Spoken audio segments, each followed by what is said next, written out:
Bismillahirrahmanirrahim. Alhamdulillah wassalatu wassalamu rasulillah sallallahu alaihi wasallam, katika kitabu cha Al-Mulakhas al-Fiqhi kilichoandikwa na Sheikh Saleh bin Fawzan.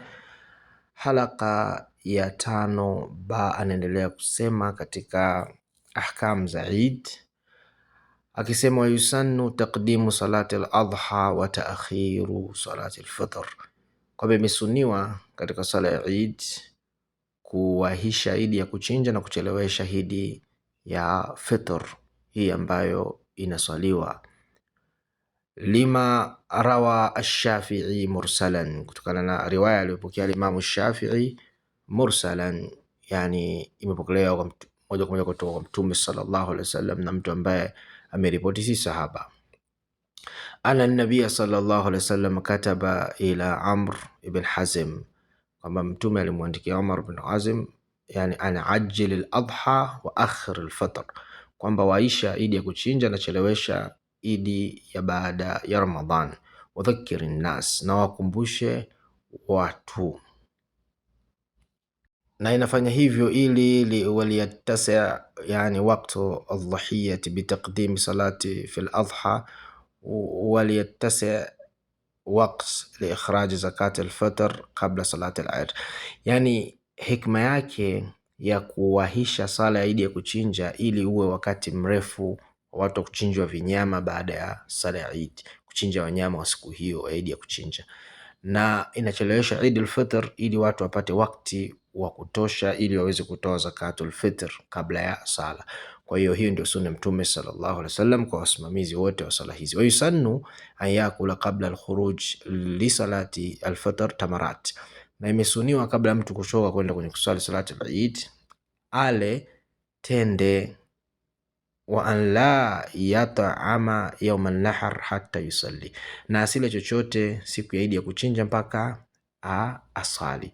Liqauli Buraida, kana an-nabiy alayhi salatu wassalam yakhruj yawm al-fitr, yani la yakhruj yawm al-fitr hatta yuftir wa la yat'amu yawm an-nahr hatta yusalli, kwa Mtume sallallahu alayhi wasallam, Buraida anasema alikuwa atoki siku ya Eid al-Fitr mpaka ale, na alikuwa yani hali siku ya Eid ya kuchinja mpaka atakapo swali. Rawahu al-Imam Ahmad.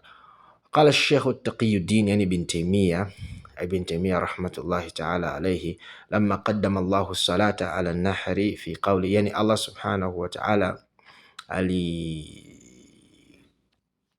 ametanguliza Allah subhanahu wa ta'ala sala kabla ya kuchinja. Katika aya Allah subhanahu wa ta'ala anasema fasalli li rabbika wanhar, yani sali kwa ajili ya Mola wako mlezi na uchinje. Hii ni dalili ya salatu Eid al-Adha.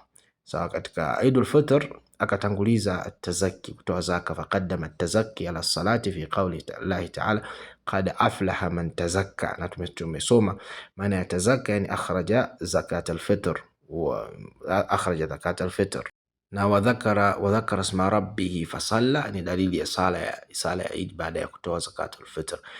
Ndio maana Sheikh akasema kanat min as-sunna anna as-sadaqata qabla as-salah, yani zakatul fitr kabla ya sala fi Eid al-fitr, wa anna adh-dhabha ba'da as-salati fi Eid an-nahr, na kichinjwa kinachinjwa baada ya sala siku ya an-nahr, siku ya kuchinja.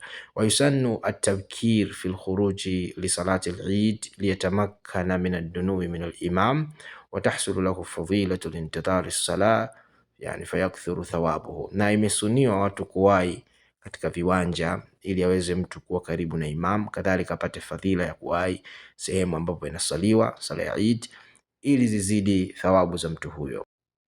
Wa yusannu an yatajammala almuslim li salati al-Eid wa yalbasu ahsani thiyabihi, na imependeza na imesuniwa na kwa jambo la kupendeza mtu kuvaa vizuri na akajipendezesha siku ya Eid. Hadithi Jabir, kana an-nabiy alayhi salatu wassalam hulla yalbasuha fi al-Eidain wa yawm al-Jum'a, kwa Mtume sallallahu alayhi wasallam alikuwa na vazi maalum, yani joho analivaa siku ya Eid mbili na siku ya salatul Jum'a. Wamepokea hao maimamu wa Ibn Umar annahu kana yalbasu fi al-Eidain ahsana thiyabihi, kwa Mtume sallallahu alaihi wasallam alikuwa akivaa nguo zilizokuwa nzuri zaidi katika nguo zake siku ya Eidain. Kwa hiyo hii jambo la kupendeza, baba, mama na watoto wakanunuliwa nguo ambazo zinawapendeza wao kwa kuzingatia masharti ya kisheria. Kwa hiyo wabillahi tawfiq.